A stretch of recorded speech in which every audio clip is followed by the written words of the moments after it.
Oi, gente, bom dia, bom dia. Nossa terceira videoaula, não é isso? Nossa terceira mini videoaula.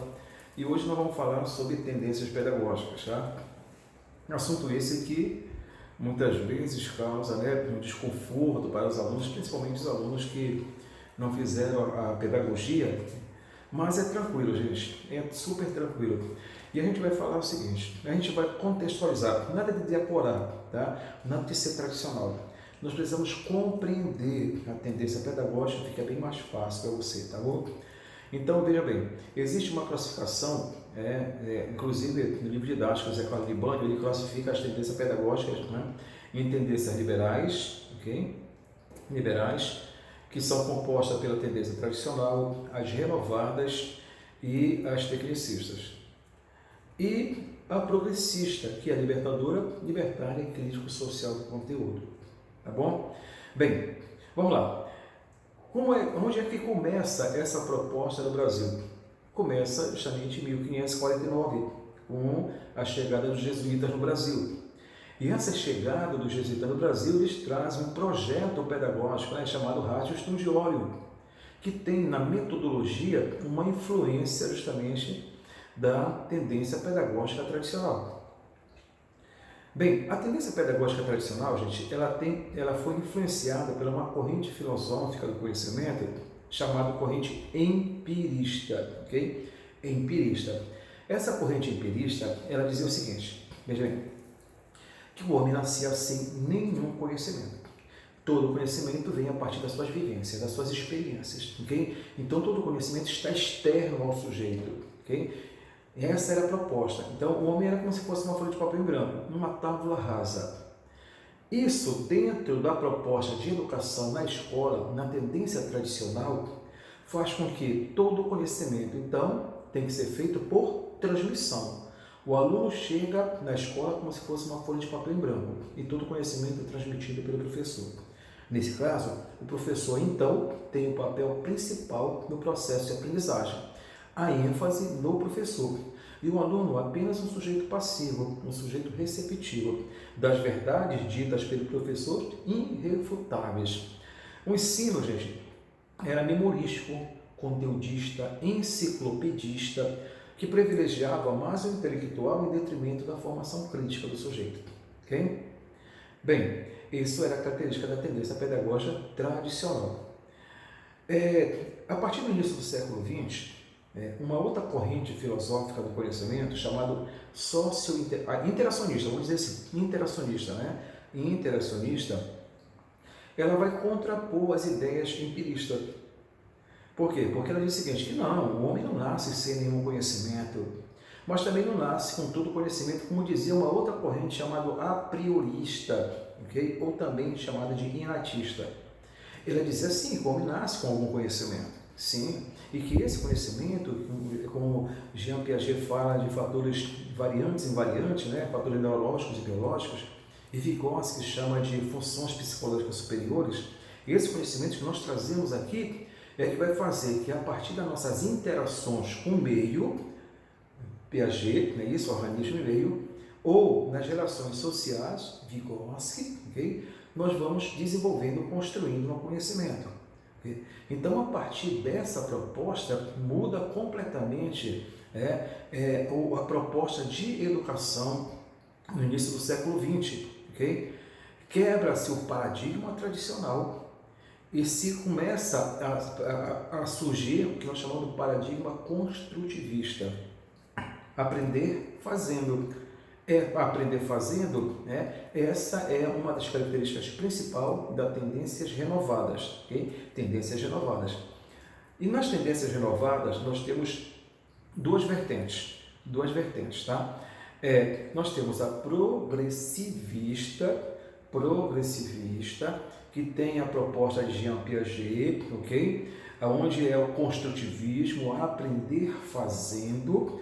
O aluno é o centro do processo de ensino-aprendizagem, o professor apenas um facilitador do processo. Mas essa escola tinha um detalhe interessante, tá? Que a proposta da escola é preparar o aluno para a vida. Então, os conteúdos eles tinham que partir da vivência do aluno, tinham que partir do contexto do aluno, ok? Articulando com conhecimento sistematizado. Então, a escola tinha a proposta da escola é a partir do conteúdo preparar o aluno para a vida, ok? Essa era a tendência progressivista. Por outro lado, nós tínhamos uma outra corrente, uma outra tendência pedagógica renovada, chamada de não diretiva. Não diretiva. Essa tendência, ela vinha baseada nas teorias de Carl Roger. Carl Roger, americano, psicólogo humanista, né? E esse sujeito diz o seguinte, que não se forma atitude, não se forma um sujeito transformador apenas com conteúdo pedagógico, e sim com formação de atitudes. Trabalhar mais a personalidade do sujeito, o ego do sujeito, para que ele seja um sujeito transformador. Então, o conhecimento pedagógico, nessa tendência não diretiva, ficou em segundo plano, ok? Segundo plano. Mas é importante era a parte psicológica, formação de atitudes. Essa era a tendência renovada não diretiva, também conhecida como escola nova. Bem, por outro lado, no Brasil, ela chega no Brasil, inclusive, tá? Ela chega pela década de 30, 40, okay? Até 50, ela está aqui, caminhando aqui pelo Brasil. Mas nesse período, inclusive o período Vargas, de 30, né, até 45, uma outra corrente, uma outra tendência vem surgindo a partir de uma demanda justamente de um novo contexto, né, comercial do Brasil, já passando para industrial, não é isso? E numa exigência do mercado em absorver mão de obra qualificada, então as escolas profissionalizantes começam a surgir, né? Principalmente na era Vargas. Então, uma nova proposta de educação para essa escola se organizam, né? E que vai se oficializar realmente em 1971, pela Lei 5.692, que é a nossa LDB do regime militar, ok? Bem, então, a partir da LDB, da Lei 5.692, 5.962, desculpa, tá? Todas as escolas públicas agora, são agora com uma proposta de direcionamento para o mercado de trabalho, tá? Então, ele oficializa o tecnicismo no Brasil. A Lei 5.000, eu me confundi, né? É 5.692, tá bom, gente? 5.692. Essa é a lei da nossa LDB, tá, ok? Para não haver confusão, tá? Bem, então, a partir daí, gente, se oficializa a tendência tecnicista no Brasil. Que a ênfase agora, ela não se preocupa mais com o professor, nem com o aluno. A ênfase é na técnica. É a técnica que vai dar eficiência realmente ao processo de aprendizagem. A proposta é uma proposta mecanicista, na teoria comportamental de Skinner, isso, de Pavlov, okay? De John Watson, estímulos e respostas, sistema de meritocracia, né? Recompensa para quem tem desempenho melhor, okay? Na tendência pedagógica tecnicista. E ela fica basicamente mais ou menos até a década de 80, quando em 80 começa a surgir uma outra proposta, até porque o Brasil entra, né, em uma nova contexto, social, democrata, com o fim do regime militar, né, e nós precisaríamos de uma outra proposta para o Brasil. Aí vem as ideias de Demerval Sarviani. Demerval Sarviani, entendendo esse novo contexto, uma proposta que era baseada na formação de valores sociais, na qualificação para as pessoas, para a vida adulta, para o mercado de trabalho, então ele lança a última tendência chamada crítico social do conteúdo, tá bom? Crítico social do conteúdo, uma tendência que tem uma característica, né, onde o papel da escola, na verdade, é a formação do sujeito para a vida adulta e as questões da sociedade democrata. Essa é a característica principal. Ela exige do professor, essa tendência, que ele tenha domínio do seu conteúdo. Até porque a proposta começa a surgir na década de 80, a proposta de contextualização, onde o conhecimento, o saber, as vivências do aluno, não é isso? O histórico do aluno vai ser articulado com saber objetivo, com conhecimento científico, com conhecimento sistematizado. Então, para isso, exige do professor domínio do conteúdo. O professor, nesse momento, ele é o mediador do processo de ensino-aprendizagem. O aluno é o centro do processo de aprendizagem, tá bom? Então, essa é a tendência crítico-social do conteúdo, ok? Privilegiar o conteúdo, mas o conteúdo com articulação com a realidade, para a transformação da realidade social do sujeito, tá? Mas aí, faltou duas tendências, que é a tendência libertária e a tendência libertadora. Gente, a tendência libertadora, essas duas tendências, elas não, efetivamente não estavam nas escolas públicas do Brasil, tá bom? Aqui é porque são duas tendências que têm um caráter anti-autoritarismo, anti-currículo, eles entendem o ensino grupal, a tendência pedagógica libertadora ela é autogestionária, a tendência libertária ela vem a partir de temas geradores, das necessidades, das demandas do grupo, ok? As relações, a relação professor-aluno ela é horizontal, ela é dialógica, onde ambos eles vão construir o próprio conhecimento no espaço de discussão dialética. Tá bom?